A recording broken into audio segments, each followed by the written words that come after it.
नमस्कार दोस्तों, स्वागत है आप सभी का अपने चैनल में। तो आज हम आप सबको जीके जीएस के कुछ सवाल बताएंगे। ज़्यादा नहीं है, 40 सवाल हैं। तो हम इसको बताएंगे जो कि हाल फिलहाल के एग्ज़ाम में हमेशा पूछे जाते हैं ऐसे सवाल।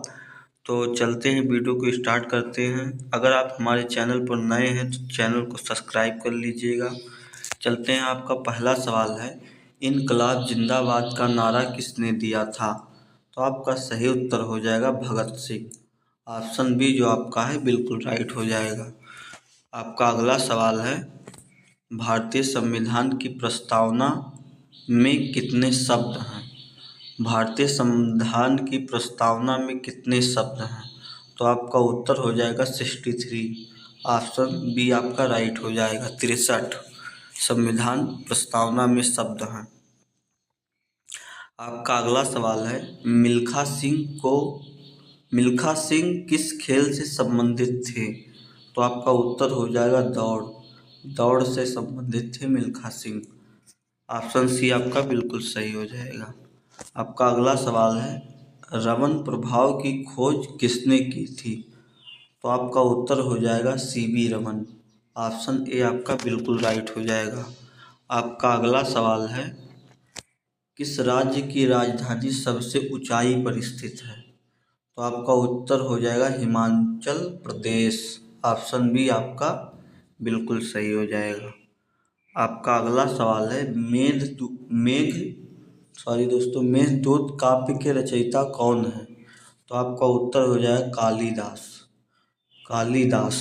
ऑप्शन ए आपका बिल्कुल सही हो जाएगा। स्नो लेपर्ड भारत के किस भाग में पाया जाता है? तो हिमालय क्षेत्र में पाया जाता है। ऑप्शन सी आपका जो है बिल्कुल सही हो जाएगा। आपका अगला सवाल है, भारतीय संविधान में मौलिक कर्तव्यों को किस वर्ष जोड़ा गया था? तो आपका उत्तर हो जाएगा 1976 में। ऑप्शन सी आपका बिल्कुल सही हो जाएगा। आपका अगला सवाल है, पेंच राष्ट्रीय उद्यान किस राज्य में स्थित है? तो आपका उत्तर हो जाएगा मध्य प्रदेश में स्थित है। ऑप्शन ए आपका बिल्कुल सही हो जाएगा। आपका अगला सवाल है, कलर को थोड़ा चेंज कर लें आज। आपका अगला सवाल है, भारत का पहला इको फेडरल रेलवे स्टेशन कौन सा है? आपका उत्तर हो जाएगा गुवाहाटी। ऑप्शन ए बी आपका जो है बिल्कुल सही हो जाएगा। आपका अगला सवाल है, संविधान के किस अनुच्छेद में समता का अधिकार दिया गया है? संविधान के किस अनुच्छेद में समता का अधिकार दिया गया है? तो आपका अनुच्छेद 14 जो है, ऑप्शन ए बिल्कुल सही हो जाएगा। ऑप्शन ए आपका राइट है। आपका अगला सवाल है, राष्ट्रीय विज्ञान दिवस कब मनाया जाता है? तो आपका उत्तर हो जाएगा 28 फरवरी को मनाया जाता है। आपका अगला सवाल है, किस देश को उगते सूरज की भूमि कहा जाता है? तो आपका सही उत्तर हो जाएगा जापान। ऑप्शन बी आपका बिल्कुल सही उत्तर हो जाएगा। आपका अगला सवाल है, नील विद्रोह किस राज्य में हुआ था? तो आपका उत्तर हो जाएगा बंगाल में हुआ था। बंगाल में हुआ था नील विद्रोह। ऑप्शन बी आपका बिल्कुल राइट हो जाएगा। आपका अगला सवाल है, भारत में सबसे पहले परमाणु परीक्षण कब और कहाँ हुआ था? तो आपका उत्तर हो जाएगा 1974 पोखरा में। ऑप्शन बी आपका बिल्कुल सही उत्तर हो जाएगा। आपका अगला सवाल है, किस ग्रह के सबसे अधिक उपग्रह हैं? तो आपका उत्तर हो जाएगा शनि ग्रह। शनि ग्रह के सबसे अधिक उपग्रह हैं। आपका अगला सवाल है, सरस्वती सम्मान किस क्षेत्र से संबंधित है? तो आपका उत्तर हो जाएगा साहित्य से संबंधित है। ऑप्शन डी आपका बिल्कुल राइट हो जाएगा। आपका अगला सवाल है, हर घर जल योजना किस केंद्रीय मंत्रालय द्वारा चलाई गई है? तो आपका उत्तर हो जाएगा जल शक्ति मंत्रालय। ऑप्शन बी आपका बिल्कुल सही हो जाएगा। आपका अगला सवाल है, किस राज्य को भारत का सौंदर्य राज्य कहा जाता है? तो आपका उत्तर हो जाएगा हिमाचल प्रदेश को। ऑप्शन बी आपका बिल्कुल सही उत्तर हो जाएगा। आपका अगला सवाल है, भारत छोड़ो आंदोलन किस वर्ष शुरू हुआ? तो आपका उत्तर हो जाएगा 1942 में। ऑप्शन बी आपका बिल्कुल सही हो जाएगा। का अगला सवाल है, हरित क्रांति का संबंध किससे है? तो आपका उत्तर हो जाएगा कृषि उत्पादन से। ऑप्शन सी यहाँ पर भी सही हो जाएगा। आपका अगला सवाल है, भारत का पहला डिजिटली साक्षर राज्य कौन सा है? सॉरी दोस्तों, आपका उत्तर हो जाएगा केरल। ऑप्शन बी आपका बिल्कुल सही उत्तर हो जाएगा।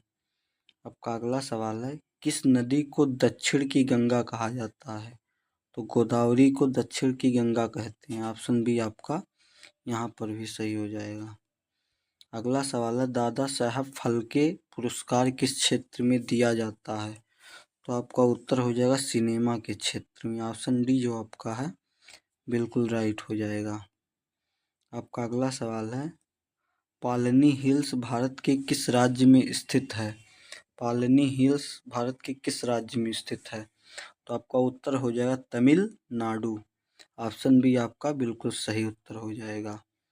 आपका अगला सवाल है, किस राज्य में सबसे पहले पंचायती राज व्यवस्था लागू हुई थी?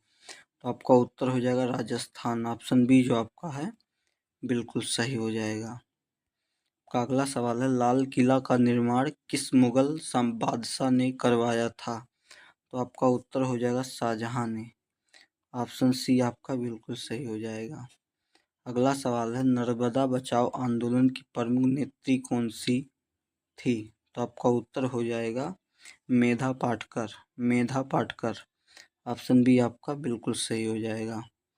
अगला सवाल है, किस पर्वत को 7 बहनों का द्वार कहा जाता है? तो आपका उत्तर हो जाएगा पटकाई। ऑप्शन सी आपका बिल्कुल सही हो जाएगा। अगला सवाल है, फ्लाइंग सिख के नाम से कौन प्रसिद्ध है? तो आपका उत्तर हो जाएगा मिल्खा सिंह। ऑप्शन बी जो आपका है राइट हो जाएगा। अगला सवाल है, भारत में पहली बार जनगणना किस वर्ष हुई थी?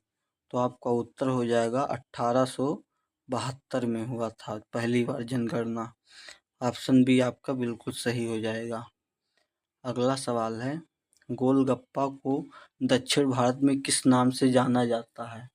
तो आपका उत्तर हो जाएगा पानी पूरी। ऑप्शन बी आपका बिल्कुल सही हो जाएगा।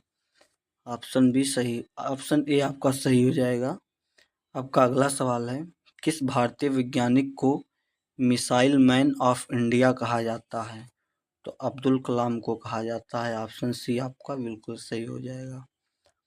अगला सवाल है, भारत का डिजिटल राज्य के रूप में कौन सा राज्य प्रसिद्ध है? केरल राज्य आपका डिजिटल राज्य के नाम से प्रसिद्ध है। अगला सवाल है, तीन मूर्ति भवन किस ऐतिहासिक व्यक्ति का निवास स्थान था? आपका उत्तर हो जाएगा जवाहरलाल नेहरू। ऑप्शन सी आपका बिल्कुल सही हो जाएगा। अगला सवाल है, रेड डाटा बुक का संबंध किससे है? रेड डाटा बुक का संबंध किससे है? संकटग्रस्त प्रजातियों से। जो संकटग्रस्त प्रजातियां होती हैं उनके बारे में इस बुक में लिखा जाता है। आपका अगला सवाल है, भारत का सबसे लंबा सुरंग मार्ग कौन सा है? तो आपका उत्तर हो जाएगा अटल टनल को सुरंग भी कहते हैं। ऑप्शन बी आपका सही हो जाएगा। अगला सवाल है, भारत में पेट्रोलियम अनुसंधान एवं विकास केंद्र कहाँ स्थित है? तो आपका उत्तर हो जाएगा देहरादून में। ऑप्शन सी आपका बिल्कुल सही उत्तर हो जाएगा। आपका आखिरी सवाल है, भारत में राजीव गांधी खेड़ा विश्वविद्यालय कहाँ स्थित है? तो आपका उत्तर हो जाएगा उत्तर प्रदेश में। ऑप्शन ए आपका बिल्कुल सही उत्तर हो जाएगा। ऐसे ही वीडियो देखने के लिए हमारे चैनल को सब्सक्राइब कर लेते हैं। तब तक के लिए जय हिंद जय भारत।